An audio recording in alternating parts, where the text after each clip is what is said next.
Welcome back, everybody. Here we are on the Business Roundtable podcast. We've got a group of great, amazing returning guests because we're picking up on a topic that we've had a couple episodes on based on the book 48 Laws of Power by Robert Greene here. So those of you who are watching along, I've got the book up on the screen. For those of you that are listening for the first time, you can definitely go back to our previous episodes. We've got part 1 and 2 in this series. We're going to continue on tonight. Again, my name David Carr here of Steward Your Business. I help business owners and their teams lead their teams well as a coach and consultant, particularly specializing in the AEC, architecture, engineering, environmental consulting industries. So I'm going to throw it, just do a brief introduction with everybody. We have Bill Hatch back. Bill, welcome. Thank you. Love all your energy. And you contributed on a few other different podcasts in between this one. So glad to have you back. Glad to be back. And we got Mo too, because Mo and Bill were on another episode we did on writing a book for brand authority and all of that, which was fantastic. Mo, welcome back. Hey, thanks for having me. Absolutely. And we've got our fearless kind of leader in this particular topic who's going to facilitate this tonight. Doc C, welcome back. Thank you so much. Appreciate it.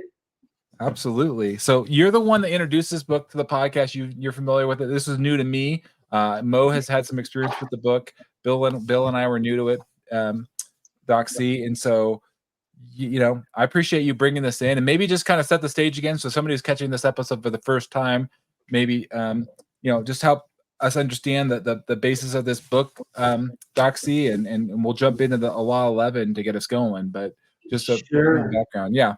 Yeah, I read this book years back, and I thought it was quite fascinating, and kind of what Mo talked a little bit about before we started. A lot of people aren't fans of this book, but I think that what's important for people to actually pick a copy of this book and read it is to understand how power works and can work either for you or even against you.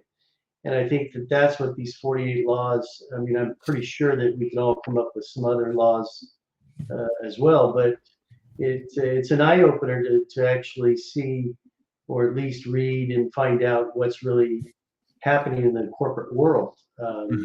So I guess that's why I thought this would be a good topic for us to talk about and see what everybody thinks about it, and even the people viewing our podcast. So yeah, we started and finished. It's almost like we can only get 5 in an hour. I know. So we are on number 11. So those of you that are listening to the podcast want to go back and look at 1 through 10, it would be great. Or of course buy the book. So let's start with 11. Yep. So 11 says, and I like actually 11, especially if I'm, a youngster working for a company. It says, learn to keep people dependent on you.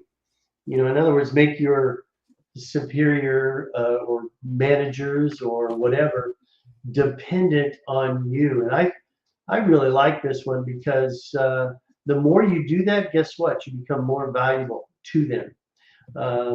What's your thought on it, Dave? Yeah, this was an interesting one. As I was reading through this book, they talk about this book about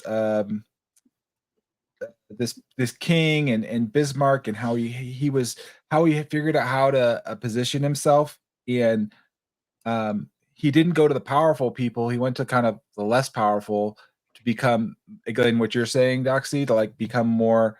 They became more dependent on him. I could see how this could go both ways, and I like how this book always has a reversal of power angle on it as well. Sure. But the way I look at it is, are you providing more value? Are you helping more? Are you contributing more? Or are you taking more? And I want to be one. The way I look at it is in a powerful way, coming from a place of abundance, coming from a place where I have a lot to give. And so that people are that to me is the good place to come from. I also thought about this. You talked about corporate, Doxy, and we're in political season right now, right? We're going into the presidential election and all this stuff. And I realized this can be used against you in the same way too, politically, where a power where people try to keep people dependent upon the power, right? And it's not out of serving their own good. It's more self-serving. And so I think you have to be careful about how you're wielding this power. But that was just kind of the first thoughts that came to mind. I'd love to hear some more thoughts on it, because again, I'm just still coming through. But Pretty good.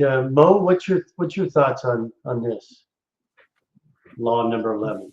Well, Dr. C, I'm the antithesis of this. I am the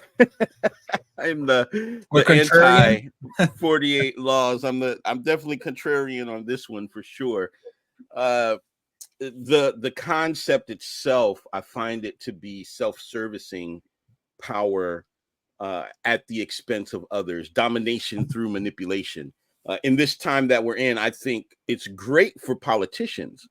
But as someone who does leadership training, these laws, all of them, is this, we're talking about law 11, but all of them, I don't believe that it is ideal for a leader, because it would create a dysfunctional culture. Imagine operating under a leader that this was their go-to guide, and they did these things. This is how they treated everyone there, and therefore created a culture where everyone is operating this way. I believe in the laws of love rather than the laws of exercising power and control over other people. So why would I want anyone to be dependent on me? I would rather there be interdependence. I would rather empower people to where they are not dependent on me. So as a pastor, I don't teach people to come to me when you need prayer. I teach them how to pray for themselves. I don't teach them that if you need to figure out what scripture says, you got to come to me because I'm the only one with the answer. No, that's feeding my ego. If I'm pushing them to God, then I want them to know how to get there on their own. I want my people and my culture for my business. I want them to be able to solve a problem, not have to come to me. And so this is a challenge for leaders, because if everyone is dependent on you, what happens is people stop doing the work because you insist on kind of micromanaging, or it has to be done your way, or it has to be done through you. So I'm kind of on the other side of law 11. Learn to empower people to be interdependent with you. I'll tell you, Mo, I love it, because that's exactly, your comments it's perfect, because that's exactly why we're going through these. Because one that deals with cultures, as I have done in the past, a lot of cultures are so dysfunctional for these reasons, for the laws that have been in place, and the egos and all of those things. And it takes people like yourself, Mo, and even David and even Bill. Bill, we're going to get to you in a minute. But this is exactly why we're going through this, because the more that people are aware of these things, the better they're going to be, for sure. Yeah. Bill, Dr. C, you're in PE and M&A, right? What's that? I'm sorry? You're in PE and M&A as well, right? Yeah, M&A, yeah. Okay, so imagine, because I've been in there for a while as well. Imagine, you coming into a culture and there's some people who are operating this way. Whereas you want to increase efficiency, you want to automate, you want to add systems, you want to make sure that everybody is bringing value to their full potential. But there's people in there who are intentionally making it so everyone who is their superior titular wise and those who they're responsible for are totally dependent on them. Man, that is going to cause a big problem, especially in a big transition like an M&A.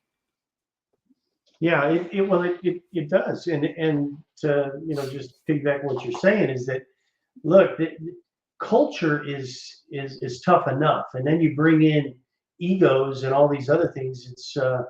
It's pretty dynamic. Let's go to you, Bill. What's your thoughts on 11? Well, I think I'd have to fall more on Mo's side than on Mr. Greene's side. This is a dangerous one.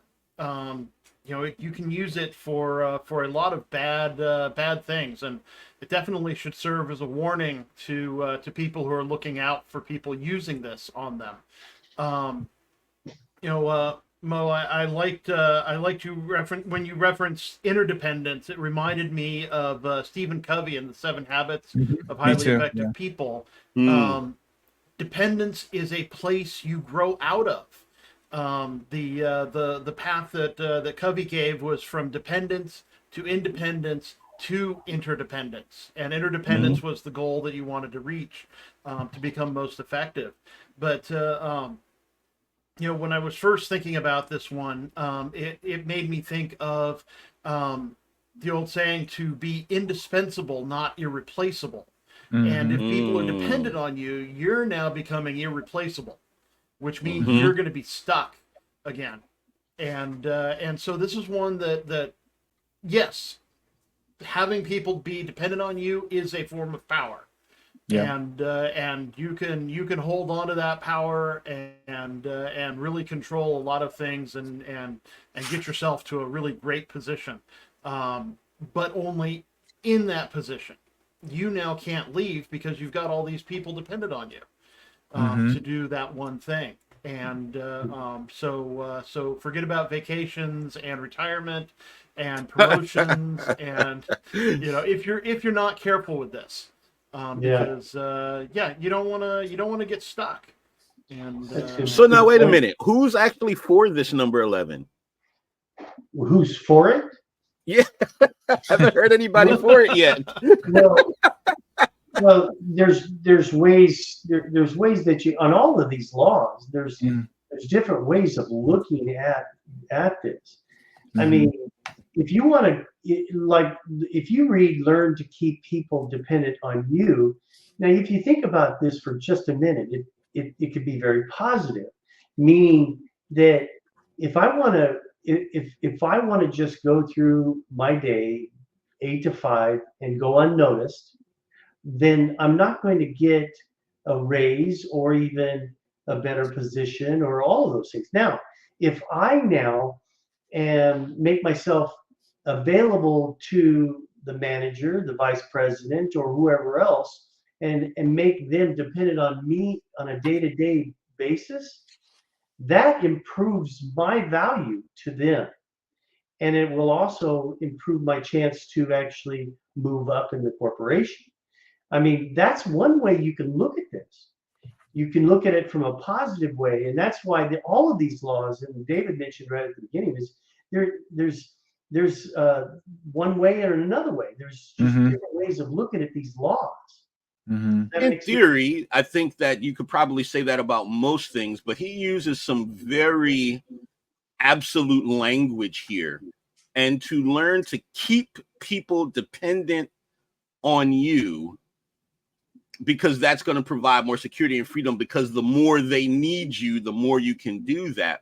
Who would want to be in that position where you were dependent on someone else? Which of us would want to be on the other end? That's what the law of love is, right? That we're going to do to others. We're going to actively, intentionally treat people the way we want to be treated. I don't think anybody wants to be in a position where you need someone and you're dependent on them. Whereas Bill was saying to be indispensable, that you're bringing great value, that we don't necessarily need you, but we definitely want you. We definitely see it's better to have you here than to not have you here, versus we're sunk without you. Yep. Yeah, I think all of the laws to me have a very undertone of manipulation for the purposes of self-interest, to the point of even if you need to be deceptive to do that, those things violate authenticity. They violate integrity. I think it's good that I'm not disagreeing with holistically with that, Mo. I think, like I said, I think if you're coming, I look at an elements of this, and I think, yes, I would agree with you and Robert Greene, and at least I haven't read the whole book, so I can't say every little one, but there's an element of how law has been used or for power to be self-serving, like you said. So you need to be aware if somebody is doing that, and again, how this power is being wielded on you, if you're not aware of this or naive, it's important that you understand, okay, this is how this person's acting or behaving. Can we, and I guess this is my bin of trying to help people see the error of their ways or how they could do this better, or more like move, like I said, from that place to more of an interdependence place. They might be coming from this place of they might not even understand or be aware of it to a certain degree. And so helping them understand, hey, look, here's how you're showing up. How can we do this in a more healthy way? And it's interesting too, because you guys both, Mo and I think Bill too, to a certain degree, you guys mentioned the reversal side of this too. So it's the other side is it's like, as you make people dependent upon you, well, the flip side is now you're dependent upon them to a certain degree as well. So I like that the book does at least addresses that there's this dynamic here. And at least his premise is that in the beginning of the book, and you can correct me if I'm wrong on this, Curtis or Mo, but his premise is kind of power is amoral. It's not good or bad. It is kind of like emotions. And so it's how you're wielding that. That's the premise that he has, at least in the book. Now, some people may say power is good or bad. That's another judgment, Well, yeah, I mean, these laws are, we're talking about power. We're not talking about necessarily love, kindness, and all of those things. We're talking about this idea of how power can be overused, and actually to the point where you can cripple a corporation or a society, or fill in the blanks. Let's any last thoughts on 11? Let's I think it'd probably get up to 12 just so we can get through some of these, because I think there'll be some other sentiments and perspectives. Yeah, I'll tell you number 12. Number 12 is interesting. It says use selective honesty. Mo, you're going to probably like that. Use selective honesty. You already know. And generosity to disarm your victim. Your victim. Yeah. Now think about some that. strong words. Yeah, that right there is like, whoa, wait a minute. Now, example, it says use honesty and generosity to disarm and distract others from your schemes. Now, you think about that. See, that's the whole point of this book, in my opinion, is that you read that and you see, wow, first of all, I'm being selective as far as being honest, but there's a hidden motive behind what you're trying to do. And that's the whole purpose of this book, in my opinion, is that you're looking at the different ways. Be a skeptic, and as you're listening to people in power, are they really being honest, or what is it that they're really after? Anyway, let's jump to you, Bill. What do you think about that, number 12? Well, selective honesty. We've had something similar where I remember talking about forthrightness as opposed to straight honesty. Is what's meant here. And it's true. Not everybody needs to know every bit of truth that you have to tell them. There's a certain degree of which that it allows, that being forthright with people about your issues, let's say your shortcomings, your downfalls, your problems, if you will, can create a connection with one of your people, either above or below you. But again, that's being selective about what it matters. It goes back. I'm reminded of the law. Let's see, where'd it go? Always sit in law number 4. Always say less than necessary. It's the same. It's got the same kind of a thing in there. That you don't want to give too much, because some people sure, take off now. Oh no. See you later, Doxy. Doxy's I was just going to tell you, just so I'm going to sneak out of here. So go ahead and continue, Dave, for me. I appreciate it. Sure. All right. Doxy's got to run, but that's all Have a right. good one. Yep. Thank you. Yep. Sorry, guys. Okay. We understood that might happen. Phil, go ahead. But anyway, yeah, it goes hand in hand with law number 4 saying less than necessary. You don't want to be too much of an open book with people, because there will be people who will use that against you. Because there are other people playing this power game, and there are other people that it might overwhelm to know all the things that are going on. And so I think selective honesty, forthrightness, if you will, can be pretty important to follow, even if you're not trying to gain power over someone. Mm-hmm.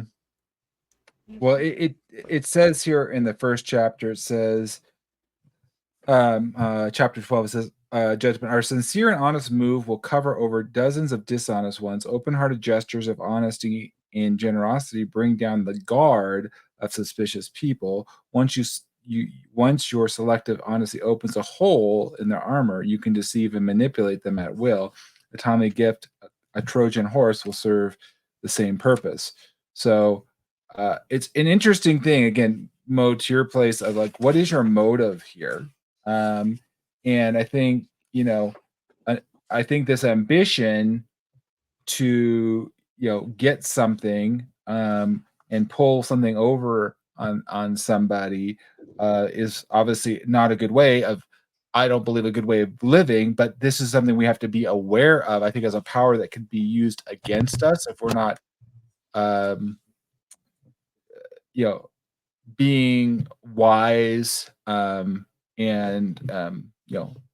unfortunately, I just feel like certain people are more susceptible. I mean, how many times do we hear this? Like, I mean, this is the one I think of just off the top of my head, of all these like cybersecurity scams, like older people, like from India. Oh, you've got a virus on your computer, and let me help you. You've got something going on, and they tell you all these things, and literally it's like a Trojan horse, the way that they're trying to get in there and like, oh, I'll help you with this or do all these things, and they're saying all these things and opening them up, and unfortunately that's great damage there. I think this is an unhealthy way to get what you seemingly think you need. So, Mom, I'm sure you're just chomping at the bit, Mo. You got lots of ideas on this one, so I'd love to hear your thoughts. I mean, I think that he's very clear, and I think that this whole book is number 12. This whole book is designed to, as he says, manipulate and deceive. And to cause people to think, oh, well, there could be some good in this. Oh, well, that everybody's trying to find a way. They think his honesty about this makes this a legitimate source. It is a criminal's handbook. It is a deceiver's handbook. It's a con man's handbook. And it makes no qualms about that being the case. And it plays on the fears that most people are under the impression that power corrupts, and absolute power corrupts absolutely. And people believe that anybody in power did so through some kind of shady means, that the only way to have power is to look out for self and to step on everybody else. That's what people believe. And so then it plays into this, well, you need to be aware of all of the ways. But here's the thing that we know. The things that you focus on, you magnify and draw near to yourself. So if you begin to study all of the negative ways a person can lead, guess what's going to happen in your brain in how you lead and how you treat people? You are feeding this into yourself, and it is what you are learning, whether you realize it or not, right? The technology programmers term GIGO, G-I-G-O, garbage in, garbage out. Oh, why is the software not working? Well, it's because the coders did a poor job of their coding. What are we putting into our minds? What are we putting into our souls? What are we putting into our spirits? Guess what? A bank does not teach people how to identify a counterfeit. Did you know that? They never Yep. teach people how to identify a counterfeit, because that's a losing battle. The counterfeiters are spending all day, every day, trying to figure out how to break in and create something that's going to get past and slip past and fool them. You know what they just do? They just teach them these are the characteristics of an authentic bill. Anything that does not meet that characteristic, it automatically is a fake. So rather than learning all the possible ways I think I could learn about somebody who's going to manipulate me, why not learn how to love people? Why not learn how to lead with love? Why not learn how to be a lover? And anything that is not love is going to reveal itself. I don't have to know that I'm being manipulated. I don't have to watch out for the person who's deceiving me with some honesty, because I can see holistically that it's not congruent. What they're saying is not congruent. There's a lot of people out today who are quote unquote influencers and gurus and things. They use honesty as a weapon. Oh, well, yeah, you know, I had this problem. I was in jail and I was about all these things. And they use that to build rapport, but they're still scheming. He literally uses the word scheme, deceive, manipulation. He's telling people what this is for and about. But hey, you know, this guy's best-selling author, so this must be good. Let us paint it over, and let's add an angelic tone of light to this, because we want to believe the best in people. Well, he's saying in number 12, that's what he's counting on. I appreciate your perspective on that. What would be your thought? Because one of the things I do appreciate as I look through the book and elements of it anyways is I like, you know, what's that saying? If we don't learn history, we're kind of doomed to repeat it. And there's a lot of historical context here of some things that have happened over time.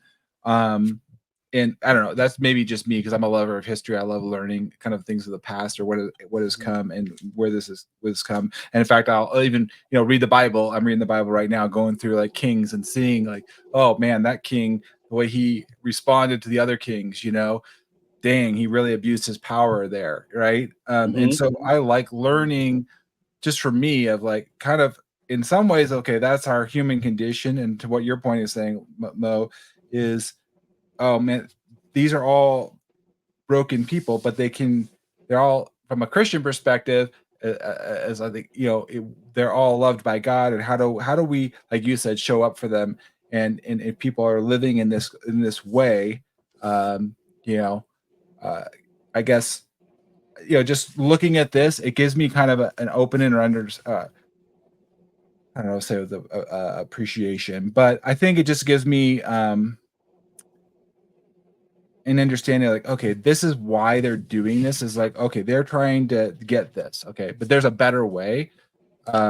But sometimes just I you know, for me, it's just a way of like understanding people. I'm just curious. I'm just how people work. You know, that's why we work Mo and Power and Alley. I love figuring out how people think, how people work. You know, this would be a great guide with powerality for people operating in supervillain mode, using their gifts for selfish means, manipulating other people, deceived by any means necessary. I'm going to get you before you get me. That's a supervillain. I don't think you would be able to find many religious texts that these 48 laws would line up with how they say for people to live. I don't think it would work in many religions, not just Christianity, but I don't think many would say that these are good things.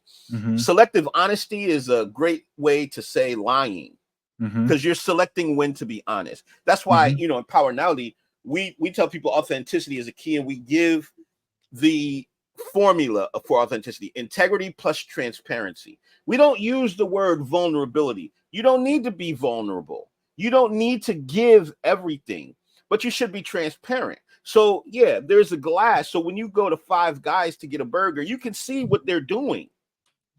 You don't necessarily know the vendor, but you can watch them prepare the food. That's transparency. That's not vulnerability. There's a barrier, there's space, there's distance. You're not throwing things in their food. You're not, right? There's a difference between transparency and vulnerability. So you don't have to be selectively honest or Mhm. selectively generous, especially for the purpose of disarming. Why would you disarm somebody? You disarm somebody so they can be vulnerable, especially when you're going to call them a victim. This book is just wild to me. Everything about this book is just so wild to me, and it never ceases to amaze me how many people say, yeah, well, that's how it is, and this is what you got to do. And there's good. I'm like, there's nothing good in that book. Do not do any one of those things.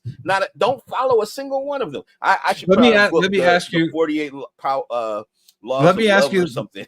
Yeah, no. Let me ask you this one, because I think the next one I've seen this used, particularly in nonprofits. Let me bring this one up because I think it's a good one. Just the law 13 says, when asking for people for help, appeal to people's self-interest, never for mercy or gratitude. So I hear this oftentimes, particularly I hear on public radio appeals, like, this is great for you, please make a donation, we'll give you, X, Y, and Z if you donate.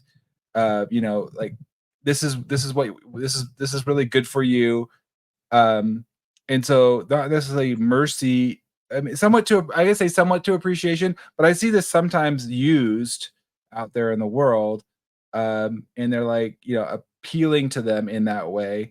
And maybe I'll just come to you first, Bill, because we come back, Mo, because I'm sure you got ideas here. But this is just what I think I've seen, where you're reaching out for others, and you throw out, like, how is this going to help you?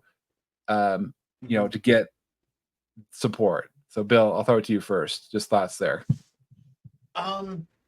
Well, that's definitely a way to go after it. Is to I mean, in sales, that was always the big thing. There's what it is, what it does, and why I should care. Mhm. You don't really get to the sale until you convince somebody that it's good for them. The old lady who wants to buy a new car, and telling her that heated seats are going to be really good for you because it gets cold in the wintertime and in the early morning, and Mhm. make you more comfortable, and later on being thanked because she found out that was absolutely true. So definitely it can be important to explain why something should matter to a person. It's not really manipulation, but it can definitely give you power over a sale, or over something that has to get done. Yeah, his premise here, he says in the book, it says, if you need help or an ally, don't bother to remind him of the past assistance or good deeds, essentially, you've provided or put in the past. Mm-hmm. He'll ignore you. That doesn't Right. matter to them. Instead, uncover something in your request or in alliance with him that will benefit him, or emphasize that out of all, like you said, out of all proportion, and then he'll see and respond to that. So, Mo, what's your thoughts on this as far as when you're looking for an ally or help? Again, feel free to turn it around or whatever. This is his perspective. But I wanted, this is like, this particular one is helpful for me because I feel, like I said, I'm not agreeing with it, but I'm also just recognizing is how is this being used, or how, or number one, I guess the big thing I would say, Mo, in your last comment is, it's a mirror back to me too. Am I using selective honesty? Am I doing this? Because then it's kind of convicting, like, oh man, I'm out of alignment. I'm out of integrity. And so I look at this as I look at these laws, just like let's look at the 10 Commandments. The law.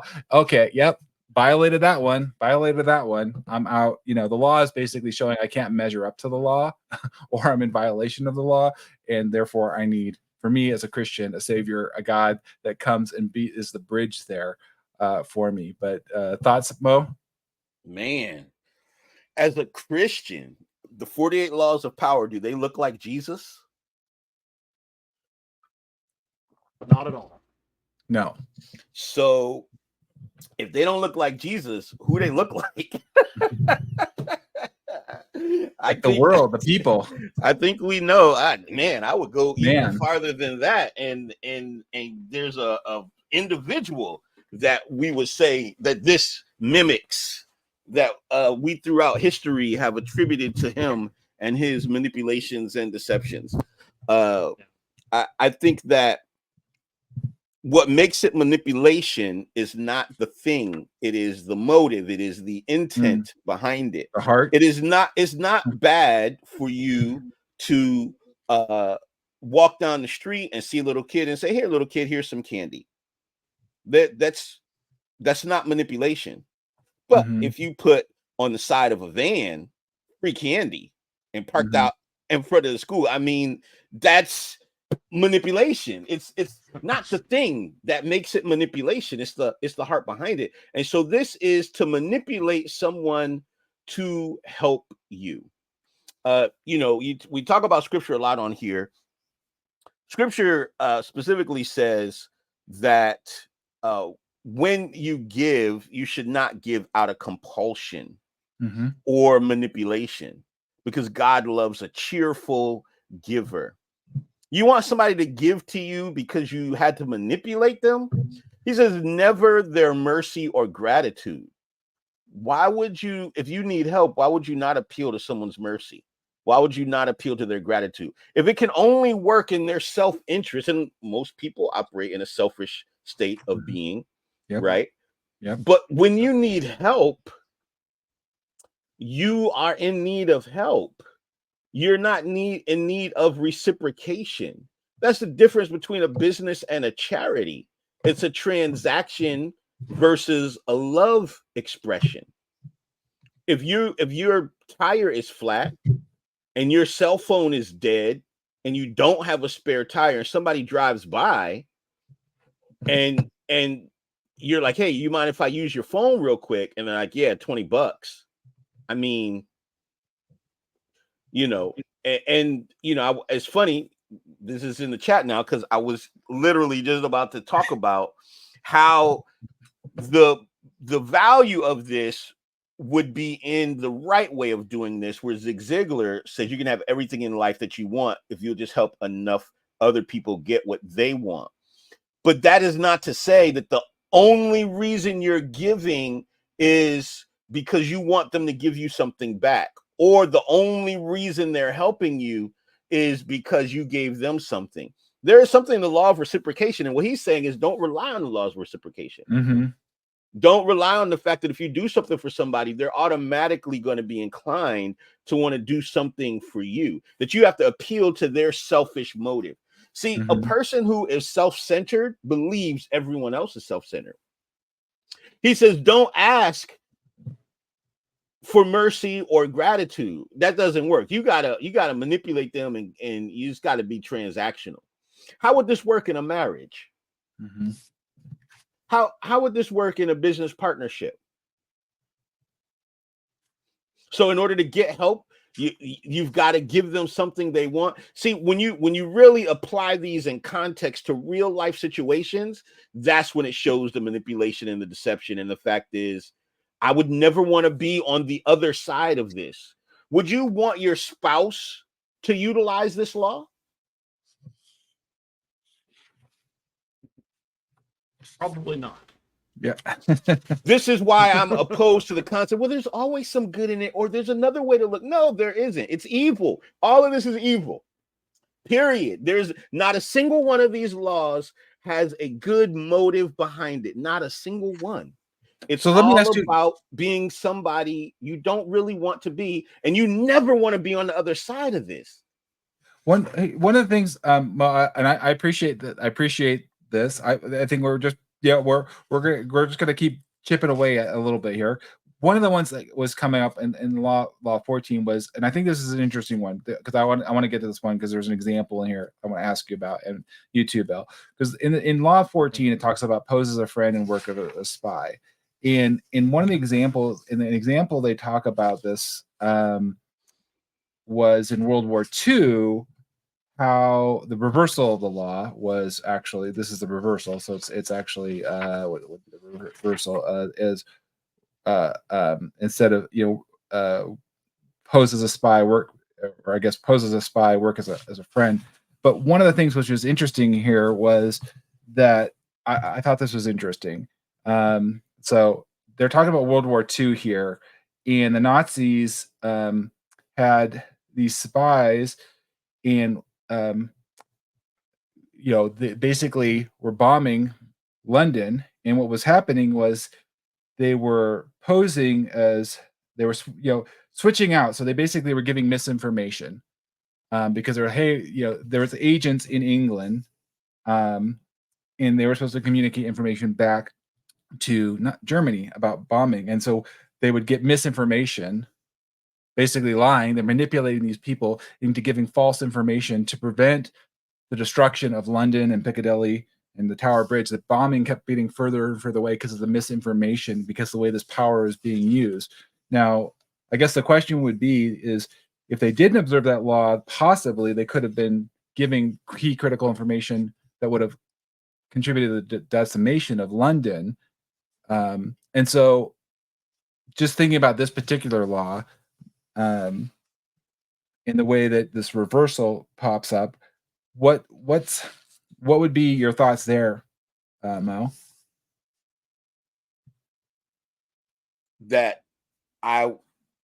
What are my thoughts on somebody pretending to be a friend but really looking to harm you? I think he uses the word They're using opponent that in they were pretending to be the friend to the German that were relaying information, and then they were giving them misinformation.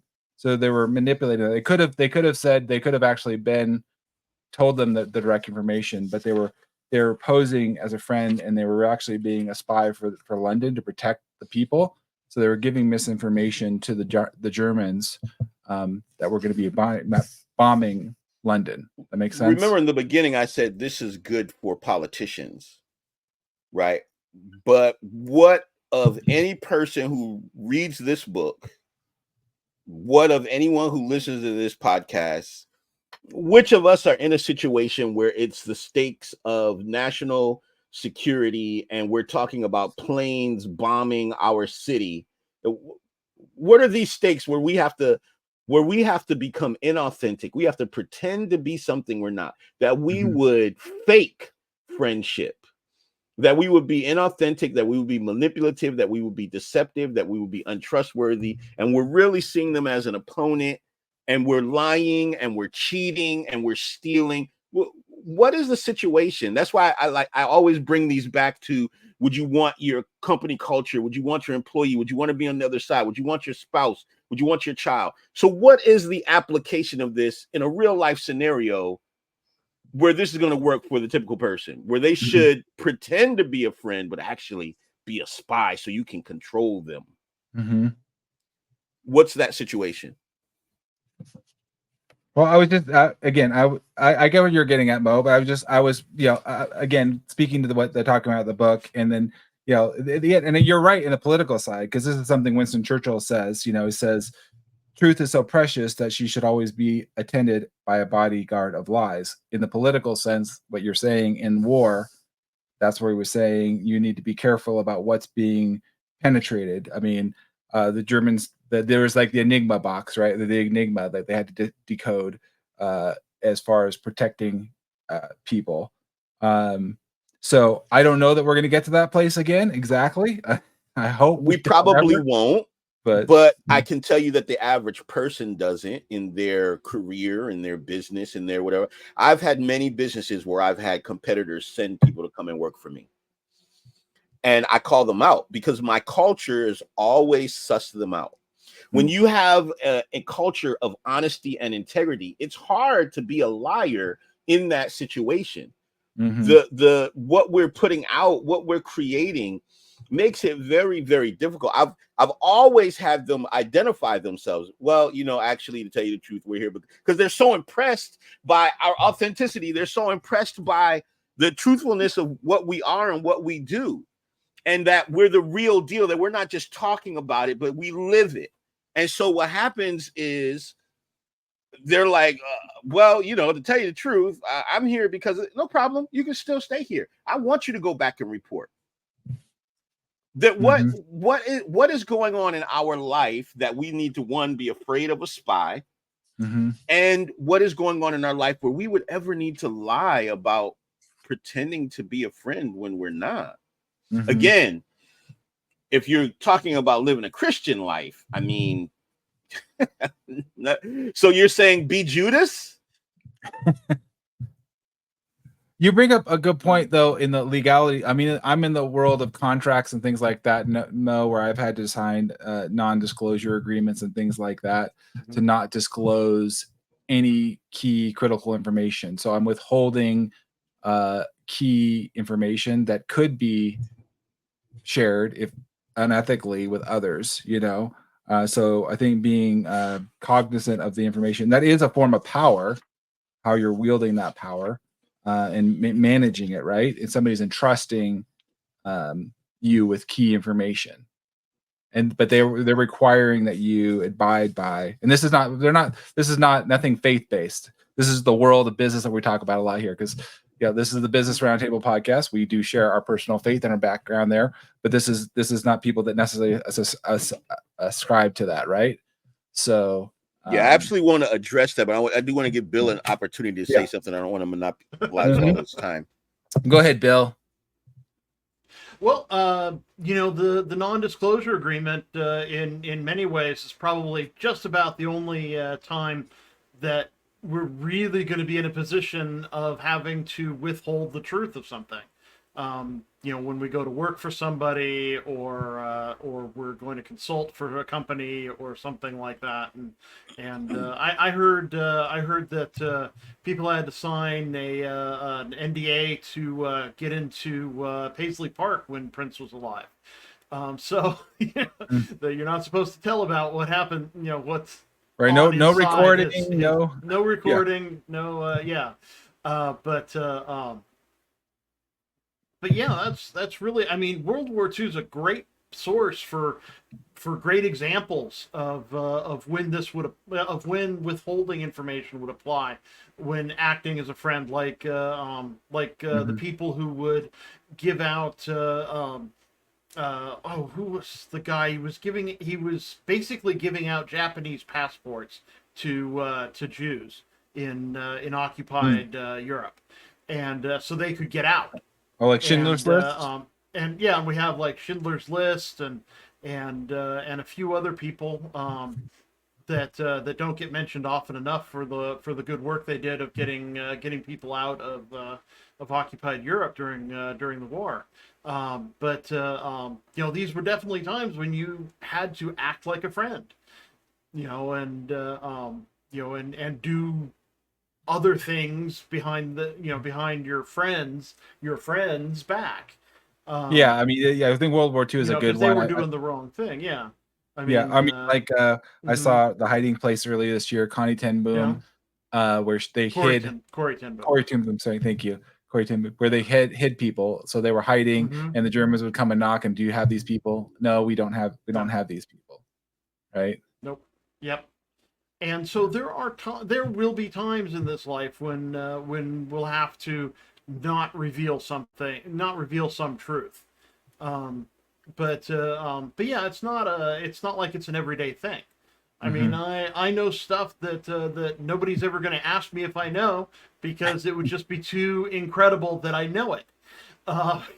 So it's not like I'm lying to anybody. But if somebody did happen to ask me about this thing, I couldn't tell them. But they wouldn't know to ask me in the first place, because it's it's just so far out there that I should know. But I've had to sign NDAs before, and otherwise agree not to. I can tell you about one of these things. I have some great footage that I took of the inner workings of the original Tesla, the engine or the motor and other components. I took a video because I had the opportunity to, and the guy who was showing the car worked for Tesla, and he's getting all excited because I understood the mechanics of it, of the car and stuff, and he didn't think about it until afterwards that I shouldn't have videotaped any of it, because it was still top secret kind of stuff. Yeah. And so I had to agree not to ever show the videos to anybody. And I don't even know if I still have it anywhere, because I lost so much stuff in the move that. But yeah, somewhere there's a video of the inner workings of the original Tesla. So, but holding a confidence, see that Yeah, as that the sounds same that as sounds much pretending to better. be a friend Yeah, or holding a lying. confidence is definitely a better way to say it. Yeah, That's not what he's But saying in any of these. mhm, yeah, I but don't I sign could see. NDAs. mhm. Okay. I deal a lot with startups as a business consultant, Hmm. have for 30 years, a lot in the M&As when somebody's selling a business. I don't sign NDAs, mostly because 9 out of 10 times I have already somehow been involved with or seen something similar to what they're doing is not so unique that no one's ever seen it before or that I won't encounter in the future. You want me to sign an NDA before I know what it is? No, I'm not going to Right. hamstring myself because you think you created something. You just live in a bubble and you just don't realize that there's 30 other people working on this exact same thing right now. I'm not going to limit There's myself that there's way. nothing new under the sun. There's nothing new Absolutely under the not. sun. Yeah. Absolutely not. And if you look at it, there has not been in the last 100 years many new things created. There's just been Mhm. things that have enhanced something that's already been created. So there's never been the concept of like a wheel reinvented. We got rims, we got tires, and we, make those different, but there's no new wheels. So don't tell me to sign an NDA and you're like, yeah, I invented this thing called the new wheel. Like, no, stop it. Right. At the same time, there are trade secrets, which means you just don't tell everybody everything in your organization. You compartmentalize. There's all kinds of ways to protect your IP, whether through copyright, through trademark, through patent, depending on what it is. And those things really don't protect it. What they do is they give you legal precedent to protect and pursue those who infringe your intellectual property. To think that you have something that I just generally don't. When people ask me to sign an NDA, I'm like, no, thank you. I'll just miss out on whatever your sliced bread is. Because what are the odds? As much as I've been involved with, I promise you I've seen it before. And if I haven't, I'm about to see it through another one of my network affiliations. So no, thank you. I think it would be good, Mo, as we're getting close to the end of the episode here, I think it would be good to talk a little bit more about that, maybe in a future episode, just some of the things you just enumerated. I would throw in there teaming agreements. That's something I've seen a lot in the environmental consulting world, where there's teaming agreements as to how we're going to go about, if we win this work, how it's going to be divided up and things like that. Because I've seen where people have used qualifications in good faith to win work, and then they don't give any work to the team that they use the qualifications to win the work. Unfortunately. So teaming agreements, contracts are there to help make sure that we all are clear that we're abiding by the same set of rules, and have the same understanding or even Absolutely. definitions, right? Absolutely. And then, when you're talking about people working together, sometimes there's a non-circumvention, right? Mhm. Non-compete. Yep. Right. Yep. There's all kinds of things that can be done, but I don't think any of them require you to be an enemy, but Mhm. pretend to be a friend. Right. Right.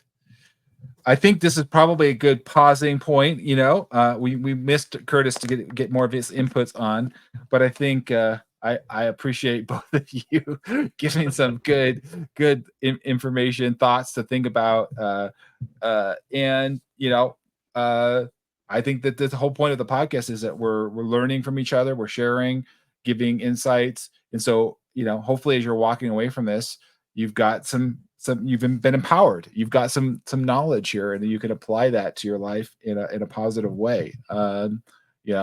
We're all about leaving you in a better place.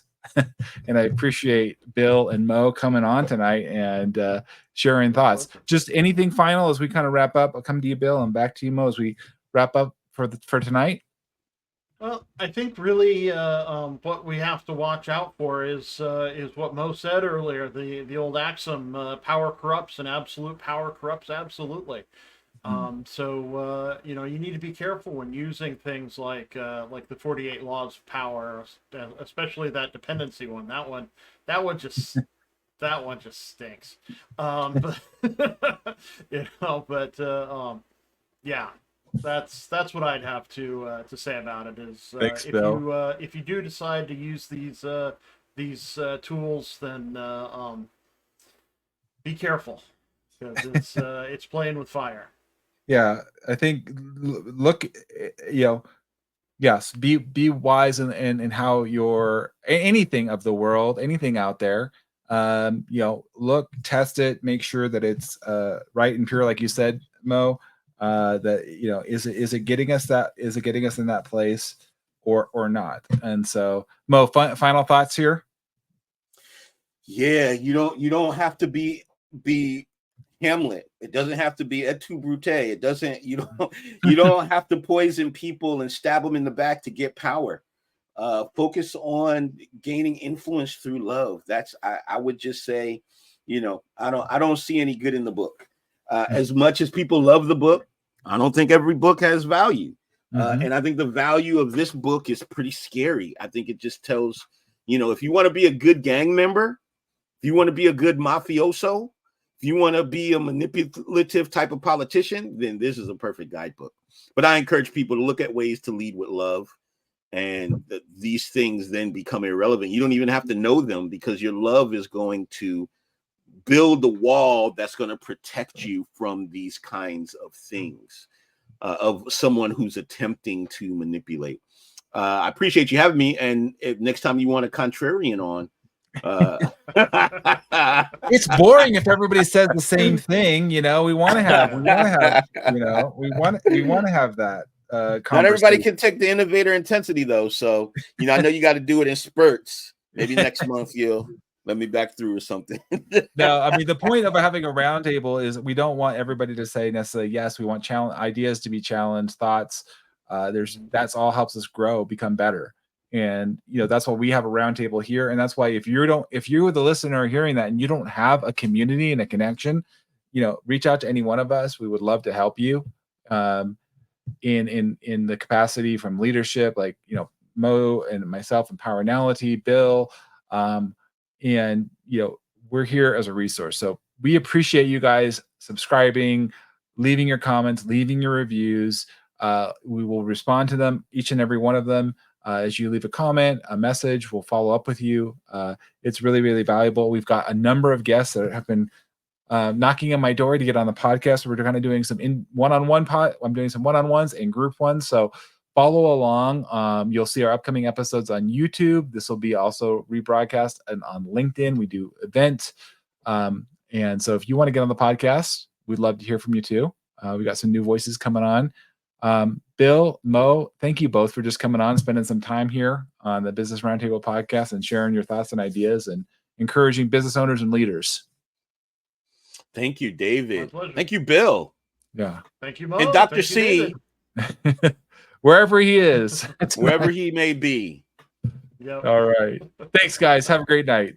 Have a good one. Thanks, you too.